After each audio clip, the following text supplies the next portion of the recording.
नमो भगवते वासुदेवाय। ओम नमो भगवते वासुदेवाय। ओम नमो भगवते वासुदेवाय। नारायणं नमस्कृत्यं नरं चैव नरोत्तमं देवीं सरस्वतीं व्यासं ततो जयमुदीरयेत्। नष्टप्रायेषु अभद्रेषु नित्यं भागवत सेवया भगवती उत्तम श्लोके भक्तिर्भवति नष्टकी। ग्रंथराज श्रीमद् भागवतम की जय। शिल प्रभुपाद की जय। गुरु महाराज की जय। आप सभी भक्तवृंद की जय। नमो विष्णुपादाय कृष्ण प्रेष्ठाय भूतले श्रीमते क्रतुदास जी अधिकारी इति नामिने। गुरु महाराज की जय। तो आज हम दूसरा स्कंद शुरू करने वाले हैं। गुरु महाराज की और भगवान की बहुत बड़ी कृपा है कि हम पहला स्कंद पूर्ण कर पाए, पढ़ पाए। आप सब लोगों की बहुत बड़ी कृपा है और सहायता है। तो ऐसे ही हमारा संग बना रहे, हम भगवान से ये प्रार्थना करते हुए शुरू करते हैं। तो सुखदेव गोस्वामी आए तो परीक्षित महाराज ने उनका स्वागत किया। हमने ये पिछले अध्याय में पढ़ा था और ये है ईश अनुभूति का प्रथम सोपान, अध्याय 1 स्कंद 2। श्री शुक उवाच वर्यानेश ते प्रश्नः कृतो लोकहितं नृप आत्मवित् सम्मतः पुंसां श्रोतव्यादिषु य परा। श्री सुखदेव गोस्वामी ने कहा, हे राजन, आपका यह प्रश्न महिमामय है क्योंकि यह समस्त प्रकार के लोगों के लिए बहुत लाभप्रद है। इस प्रश्न का उत्तर श्रवण करने का प्रमुख विषय है और समस्त अध्यात्मवादियों ने इसे स्वीकार किया है। तो बहुत सुंदर बात है। परीक्षित महाराज ने प्रश्न क्या पूछा था? मरणासन व्यक्ति का क्या कर्तव्य है। पहले उन्होंने पूछा नित्य जो व्यक्ति जीवित हैं उनका क्या कर्तव्य है। फिर उन्होंने बोला जो निकट भविष्य में मरने वाले हैं उनका क्या कर्तव्य है, मरणासन व्यक्ति का क्या कर्तव्य है।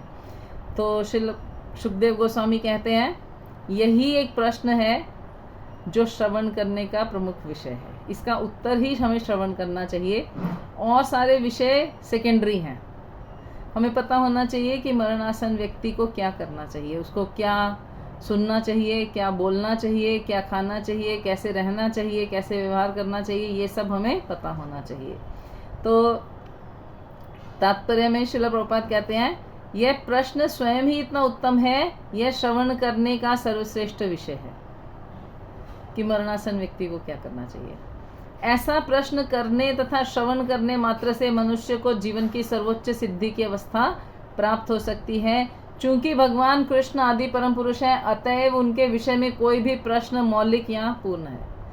तो ये प्रश्न किसके विषय में है? हम सोच रहे हैं कि अपने विषय में है, परंतु श्रील प्रभुपाद क्या कहते हैं? नहीं, ये कृष्ण के विषय में है। क्यों? क्योंकि हम कृष्ण का अंश हैं और जब हम ये पूछते हैं कि मुझे क्या करना है, इसका मतलब एज अ कृष्ण का पार्ट एंड पार्सल मुझे क्या करना है। तो मुझे बैक टू गॉड हेड यानी भगवान के पास जाने के लिए कैसे क्या करना है, अंत समय में मुझे क्या करना है। तो यहाँ बहुत सुंदर बात कहते हैं श्रील प्रभुपाद कि कृष्ण भगवत गीता में कहा गया है कृष्ण के आविर्भाव, तिरोधान तथा उनकी लीलाओं की दिव्य प्रकृति को समझ लेने मात्र से ही मनुष्य तुरंत भगवत धाम को वापस जा सकता है और इस दुखमय भौतिक जगत में फिर कभी नहीं लौटता। तो मरणासन व्यक्ति का ये कर्तव्य है कि कृष्ण कथा सुने, तो फिर उसको वापस आना नहीं पड़ेगा। तो श्लोक संख्या 2 में कहते हैं श्रोतव्यादीनि राजेन्द्र नृणाम सन्ति सहस्रशः अपश्यताम् आत्मतत्त्वं ग्रहेषु ग्रह मेधिनाम। हे सम्राट, परीक्षित को कह रहे हैं सुखदेव गोस्वामी, हे सम्राट, भौतिकता में उलझे उन व्यक्ति जो परम सत्य विषय ज्ञान के प्रति अंधे हैं, उनके पास मानव समाज में सुनने के लिए अनेक विषय होते हैं। तो क्यों ये प्रश्न उत्तम है? अरे मरने वाले व्यक्ति को मरना चाहिए, तो प्रश्न करने का या उसका उत्तर सुनने का सवाल ही क्या है। और फिर कितना कुछ होता है। नॉर्मली यदि कोई मरने वाला हो, घर में कोई बुजुर्ग व्यक्ति हो मरने वाला हो, तो लोग क्या करते हैं, जो भी उनसे पूछते हैं कि तुम्हारी क्या अंतिम इच्छा है, तुम्हें किसी को मिलना है, तुम्हें किसी से कोई बात करनी है, तुम्हें किसी को कुछ देना लेना है, तो कर लो, निपटा लो सब, है ना, क्योंकि तुम मरने वाले हो। तो लोग ज़्यादातर क्या करते हैं, अपने सारे संबंधियों को, बच्चों को, इधर उधर से सबको बुला के एकत्रित कर लेते हैं, ताकि अंतिम समय में इनकी कोई ऐसी इच्छा बाकी ना रहे। परंतु ये सबसे घटिया सोच है। शास्त्र कहता है नहीं, अंतिम समय में कहीं भी परिवार वालों में इधर उधर कोई आसक्ति नहीं होनी चाहिए। कहाँ होनी चाहिए? भगवान में। तो ये जो ग्रह मेधी लोग होते हैं, गृहस्थ हैं, गृहस्थ आश्रम की बजाय ये ग्रह मेधी होते हैं। ग्रह मेधी, ग्रह मेधी का मतलब भौतिकता में फंसे हुए वो व्यक्ति जो है, उनके पास बहुत सारे विषय होते हैं। भैया धन का कैसे बंटवारा करना है, कौन सी चीज़, स्वर्ण का कैसे बंटवारा करना है, अब तुम जा रहे हो तो तुम बता दो तुम क्या चीज़ किसको देना चाहते हो। ये सारी क्या है, फालतू की बातें हैं, परंतु बहुत सारे विषय होते हैं। कई बार तो इवन बिल्कुल डेथ बेड पे किसी के माता पिता होते हैं, उनको ये होता है वसीयत पे साइन कर जाओ, नहीं तो परेशानी हो जाएगी।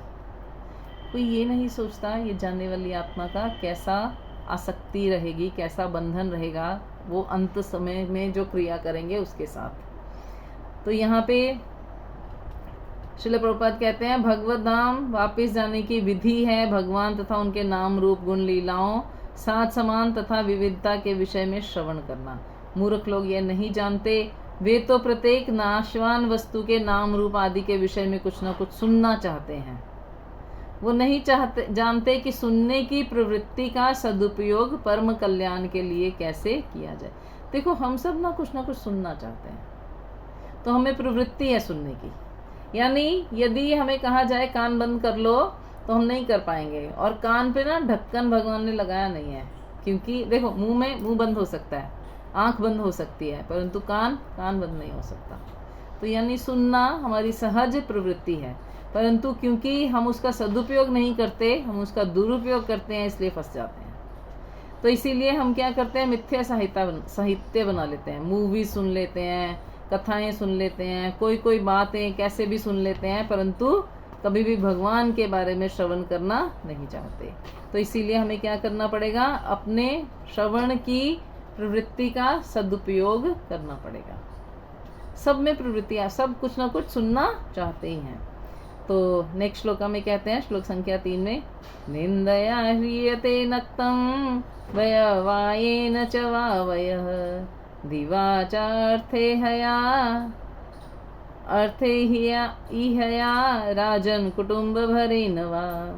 ऐसे ईर्ष्यालु गृहस्थ जो ग्रह मेधी होते हैं का जीवन रात्रि में या तो सोने में या मैथुन में रत रहने में, और दिन में धन कमाने या परिवार के सदस्यों के भरण पोषण में बीत जाता है।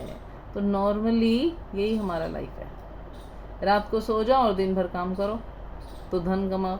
और श्रील प्रभुपाद कहते थे 5 दिन तक ये करते रहो, धन कमाते रहो, रात को सो दिन में धन कमाओ, रात को सो दिन में धन कमाओ, और 2 दिन उस धन को खर्च कर दो, छुट्टी मनाओ, धन को खर्च कर दो। फॉरेन कंट्रीज में यही कल्चर है, और धीरे धीरे इंडिया में भी लोग ये अडॉप्ट करते जा रहे हैं। मेरे हस्बैंड के एक फ्रेंड थे, तो एक बार ऐसे उनसे मेरी बात हो रही थी, तो बहुत अच्छी पोस्ट पे वो वर्क करते थे, मतलब बहुत अच्छे अर्निंग थी उनकी। तो उनकी वाइफ क्या करती थी, फ्राइडे इवनिंग में अपने हस्बैंड को बोलती थी कि फ्राइडे मॉर्निंग में आप गाड़ी मत लेके जाओ, और फ्राइडे इवनिंग वो गाड़ी और अपने दोनों बच्चों को लेके जाती थी, हस्बैंड को ऑफिस से लेती थी, और वो कहीं ना कहीं घूमने चले जाते थे, और संडे रात को घर वापस आते थे, क्योंकि मंडे सुबह फिर से स्कूल और ऑफिस ज्वाइन करना है। तो मुझे बड़ा विचित्र लगा, मैंने उनसे पूछा, मैंने कहा अरे बहुत सारे ऐसे छोटे मोटे काम होते हैं, बच्चों की पढ़ाई होती है, डिफरेंट कुछ चीज़ें होती हैं जो हम सैटरडे संडे को करने का प्लान करते हैं, क्या तुम्हारी लाइफ में ऐसा कुछ नहीं होता? तो बोलती है नहीं, 5 दिन काम कर करके थक गए, तो अब जो कमाया उससे एंजॉय तो करें। तो मेरे को तब मुझे ये समझ नहीं आया था, मुझे लगा ठीक है भाई, अगले के पास बहुत पैसा है वो कर रहा है, परंतु ये इस भौतिक जगत में फंसने का एक तरीका है कि 5 दिन काम किया, खूब धन कमाया, और फिर 2 दिन उस धन का भोग कर लिया, इंद्रिय भोग में लगा दिया उसको, और फिर से जीरो बैलेंस पे आ गए। तो शास्त्र कहता है ऐसे व्यक्ति को ग्रह मेधी है ये, यानी वो क्या कर रहा है, आत्म कल्याण के बारे में बिल्कुल प्लान नहीं कर रहा, बिल्कुल सोचता ही नहीं है कि मुझे क्या करना है क्या नहीं करना। तो वो देह के लिए जीता जा रहा है, देहात्म बुद्धि का कार्य कर रहा है। तो ऐसे लोग क्या होते हैं, कर्मी कहलाते हैं। ये कर्म करते हैं फिर उसका भोग कर लेते हैं। कर्मियों से थोड़े ऊपर होते हैं ज्ञानी, ज्ञानी से ऊपर योगी, और योगी से ऊपर भक्त, है ना। तो जो कर्मी है उनके लिए कोई पर्टिकुलर वो नहीं है, यानी उनको स्त्री संगति की छूट दी जाती है। परंतु जो ज्ञानी, योगी और भक्त हैं वो अपने इस संबंध को क्या करते हैं, संकुचित करते रहते हैं। तो यदि किसी को भजन करना है तो उसको अपने निद्रा को और मैथुन को कंट्रोल करना पड़ेगा। यदि नहीं करेंगे तो भजन नहीं कर पाएंगे। इसीलिए गृहस्थ जीवन को बहुत अच्छा नहीं माना गया, क्योंकि लोग उसमें सोते और मैथुन करते हैं।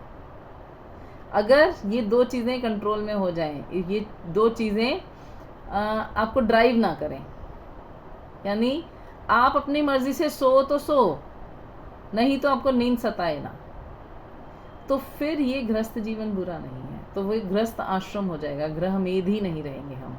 तो इन दो शब्दों का अर्थ गुरु महाराज हमेशा बहुत अच्छे से समझाते थे कि ग्रह मेधी यानी इंद्रिय तृप्ति के लिए कार्य करने वाले, और गृहस्थ आश्रम यानी कि एक भगवान की बनाई हुई पद्धति, जो वर्ण आश्रम पद्धति है उसमें एक पार्ट गृहस्थ आश्रम। और गृहस्थ आश्रम में वो व्यक्ति भागवतम के नियमों के अनुसार अपना जीवन व्यतीत करता है। यानी मॉर्निंग क्लास में हमने सुना था, बहुत सुंदर एक शब्द उन्होंने कहा था कि गृहस्थ आश्रम यानी आपने ब्रह्मचारी जीवन में जो भगवत ज्ञान अर्जित किया है उसको प्रैक्टिकली प्रैक्टिस करना, उसको बढ़ाना, उसका विकास करना। तो गृहस्थ आश्रम किस लिए है कि हम उस ज्ञान का विकास करें, और विकास करने के लिए आपको तपस्या करनी पड़ेगी। गृहस्थ जीवन तपस्या का सबसे सुंदर साधन है। और ये आपको आत्मबोध करना पड़ेगा कि मुझे पक्का ये करना है, साधु संग करना है, तपस्या करनी है और गृहस्थ जीवन को सफल बनाना है, आश्रम की तरह रहना है। तो इसी तरह से श्रील प्रभुपाद कहते हैं, अगले श्लोक में बताया गया किस तरह लोग मनुष्य जीवन रूपी वरदान को मूर्खतापूर्ण नष्ट कर देते हैं। तो आप सोच के देखिए, हमें एक वरदान मिला और हमने उसका यूज ही नहीं किया। तो कहते हैं देह अपत्य कलत्रादिषु